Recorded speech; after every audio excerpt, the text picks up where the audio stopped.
warahmatullahi wabarakatuh. Alhamdulillah hamdan katsiran kama amar walakal hamdu ya rabbana ya dzal jalali wal ikram. Subhanaka la uhsi sana'an 'alaika anta kama asnaita ala nafsik.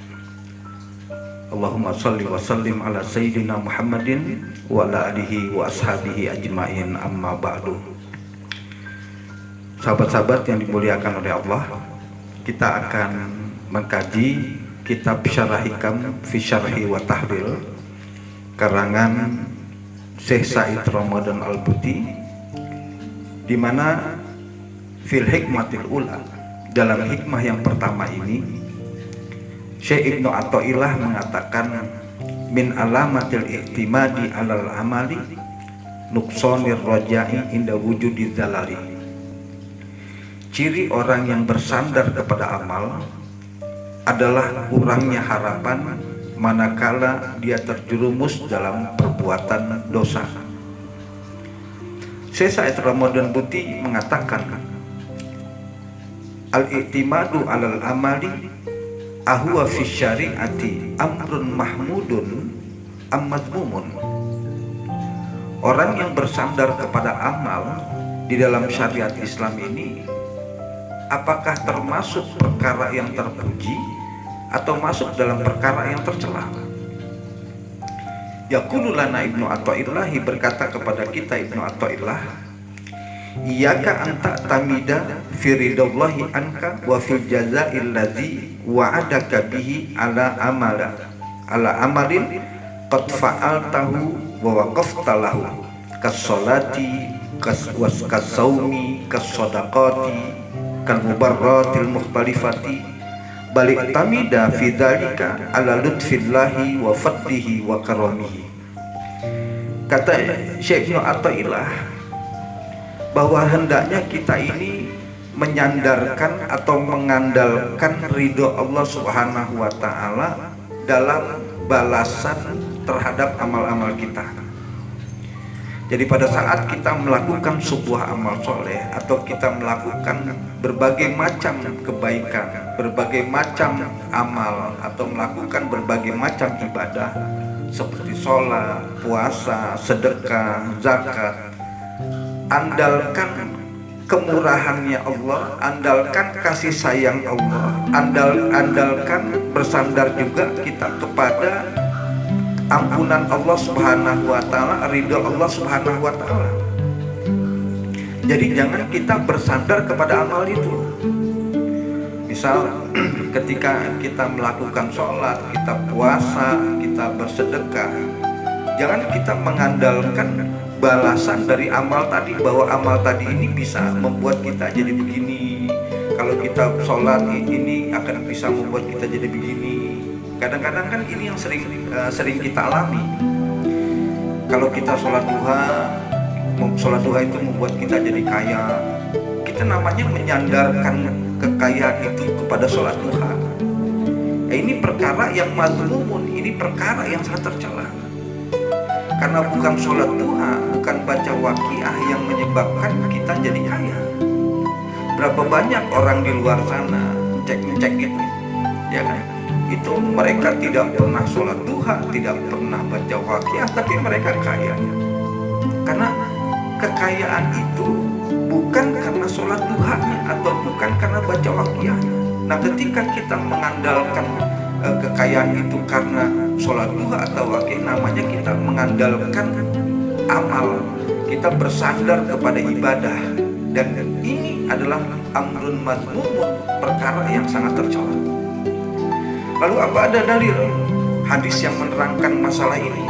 Syekh Said Ramadan Buti mengatakan, na'am, innahu hadis Rasulullah sallallahu alaihi wasallam, yaitu ada hadis Rasulullah sallallahu alaihi wasallam alladzi rawahul Bukhari wa ghairuhu, yang diriwayatkan oleh Imam Bukhari dan lain-lainnya, di mana Rasulullah sallallahu alaihi wasallam bersabda, la yudkhila ahadakumul jannata amal, bahwa amal kalian itu tidak akan pernah memasukkan kalian ke dalam surga. Jadi la yudkhila ahadakumul jannata amal, amal kalian itu tidak akan pernah memasukkan salah satu kalian ke dalam surga. Sahabat bertanya, Wala anta ya Rasulullah, apa kamu juga begitu ya Rasulullah? Kalau Rasulullah Shallallahu Alaihi Wasallam bersabda, wala ana, begitu juga saya. Illa atai ayyataghammadani Allahu birahmatihi, tapi Allah sudah menenggelamkan saya dalam rahmatnya. Allah sudah menenggelamkan saya dalam kasih sayangnya. Karena rahmatnya Allah itulah saya masuk ke dalam surga. Nah, Syekh Sa'id Rahman Putih mengatakan, idzan fal amal laisa samanan lidukhulil jannah, bahwa amal itu bukan sebuah harga yang bisa masukkan kita ke dalam surga.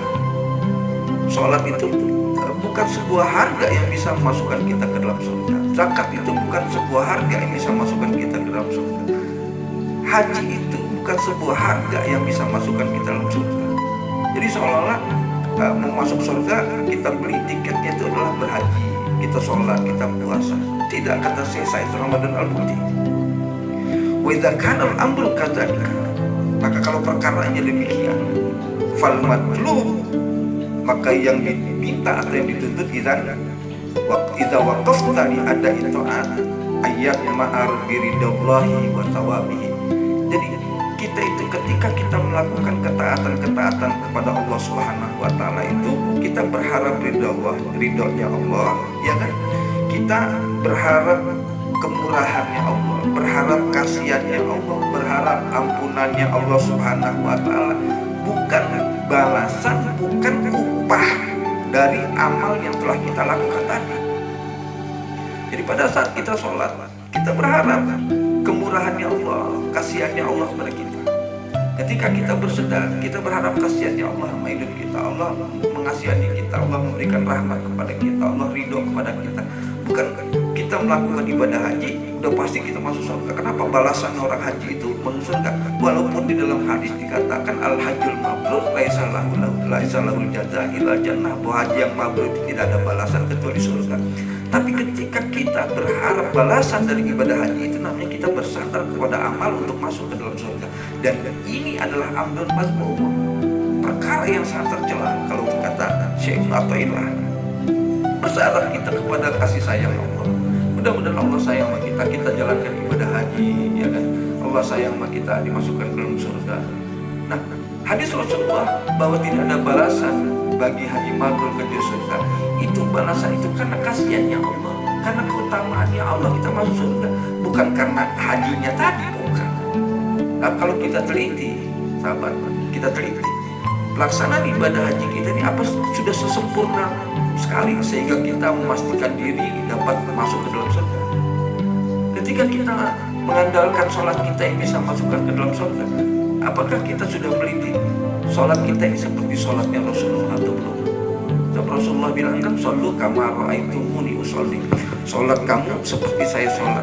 Nah, mari kita teliti, kita periksa sholat kita ini sudah pas sesuai dengan apa yang diajarkan Nabi atau belum, khusyuknya bagaimana. Maka kalau kita masih jauh dari kesempurnaan, jangan menyandarkan sholat kita untuk masuk ke dalam surga. Dan ini amrun mazmumun, perkara yang sangat tercela sekali, kata Syekh Rahman Putih. Wa hadza yaqulu, mungkin ada orang mengatakan, min abrazid dalail ala itimadika alal amal la ala fadlillah luqsanir rajaika bi afrihi ta'ala inda talabbusika bidzalali ay inda matatawarratu fil ma'asi wal muliqat.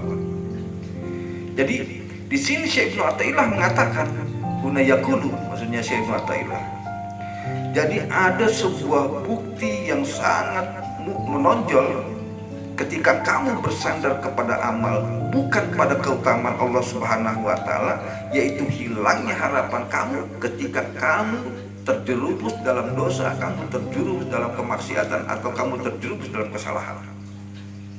Jadi ada orang begini, aduh iya ya, saya udah lama nggak sholat duha, makanya hidupnya jadi susah, rezekinya nggak banyak. Ini kan namanya hilang harapan sama Allah Subhanahu wa taala, hilang harapan dengan kasih sayang Allah. Aduh, kayaknya saya sudah banyak dosa nih. Aduh, nggak mungkin lagi lah saya masuk ke dalam surga. Paling di neraka nih kan dosa. Ini kan berarti orang yang hilang harapan bahwa Allah itu Maha Pengampun. Nah, ini ciri orang yang bersandar kepada amal itu semacam itu. Makanya Syekh Buti mengatakan itu amrun mazmumun, perkara yang sangat tercela. Inna hadza yani annaka indama kunta tarju karamallahi wa ata'i innama kunta ta'tamidu fi dzalika ala amalika falamma qadal amal wa kasrati dzunub ghabar wajah. Kalau kita bersandar kepada amal, bukan bersandar kepada kemuliaan Allah, bukan bersandar kepada ampunan Allah, bukan bersandar karena kepada kasih sayang Allah, maka ketika amal kita sedikit, harapan kita pun akan hilang. Fahadha wal miqyasud dal, ini adalah sebuah ukuran yang menunjukkan bahwa kamu bersandar kepada amal selama ini. Kenapa? Hilang harapannya sama Allah, hilang harapan kita minta kasih sayang Allah, hilang harapan ampunan dari Allah Subhanahu wa Ta'ala. Ini berarti kita bersandar kepada amal selama ini. Nah, Syekh Buti mengatakan, "Summa inna hadhil hikmah budun hamun fil aqidati." Nah, hikmah pertama dari Syekh Athaillah bahwa bersandar kepada amal itu kan gitu loh. Ini merupakan perbuatan yang sangat tercela.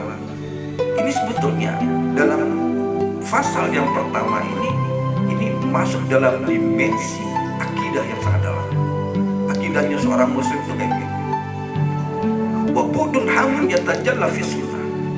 Dan ini masuk dimensi yang dalam sunnah Rasulullah sallallahu alaihi wasallam, dalam perkataannya Rasulullah sallallahu alaihi wasallam.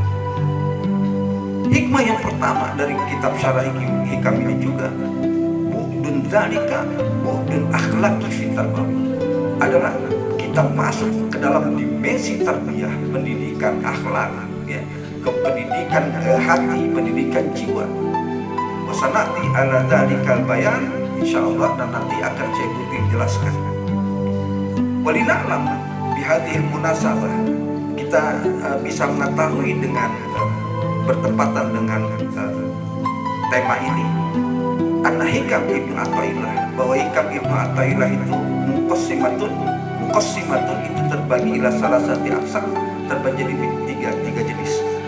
Yang pertama min hayaduru ala mihwar tauhid, di mana hikmah Ibnu Athaillah yang pertama ini membahas seputar masalah tauhid. Lalu qismus tsani, kemudian jenis yang kedua yaduru ala mihwaril akhlaq, ini masuk dalam putaran akhlak.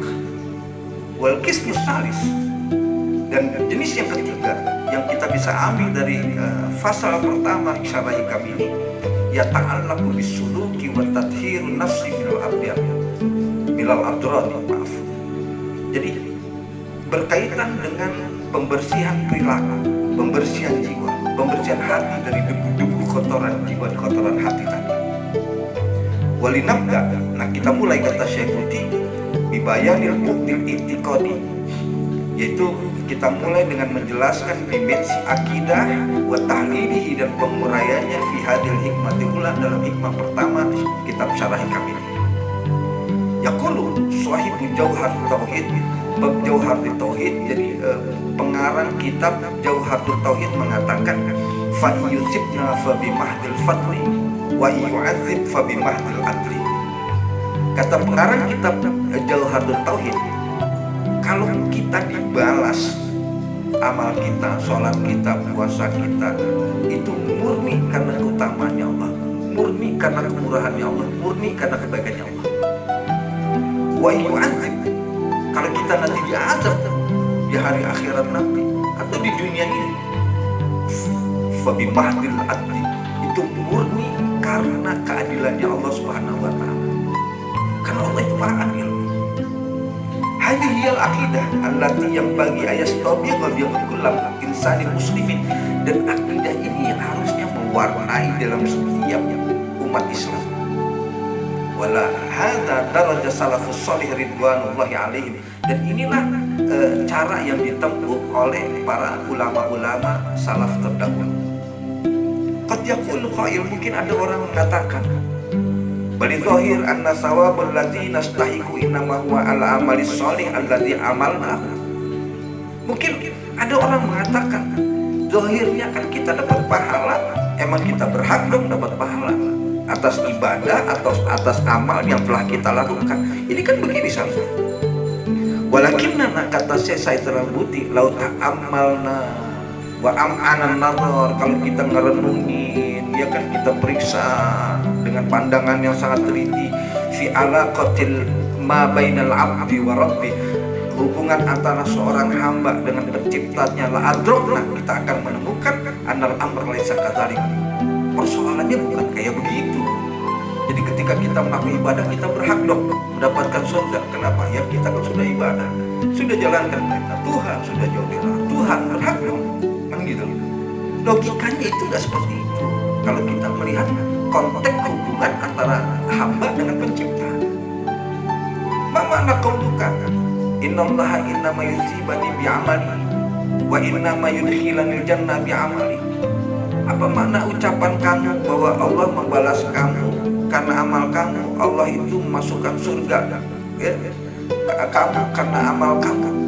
Makna hadal kalam annallaha rasadu qimatil jannah. Makna ucapan ini apa?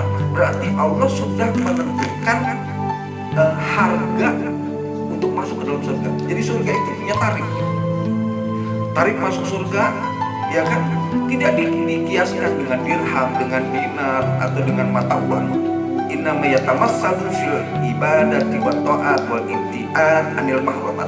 Tapi tarif untuk masuk surga itu, tarifnya adalah ketika kamu menjalankan perintah, kamu menjauhi larangan, itu tarif masuk surga. Berarti surga itu ada tarifnya, ada harga. Harga yang harus dibeli, kamu taat, kamu jauhi, itu harga yang harus dibeli. Seolah-olah kamu mengatakan demikian kalau seandainya kamu mengatakan bahwa saya berhak dong masuk surga karena saya sudah melakukan ibadah. Berarti surga itu punya tarif. Saudara-saudara yang sahabat-sahabat yang dimuliakan oleh Allah, demikianlah kajian singkat kita Syarah Hikam di kesempatan yang berbahagia ini. Nanti kita akan terus berlanjut kajian Syarah Hikam ini dalam episode-episode yang berikutnya.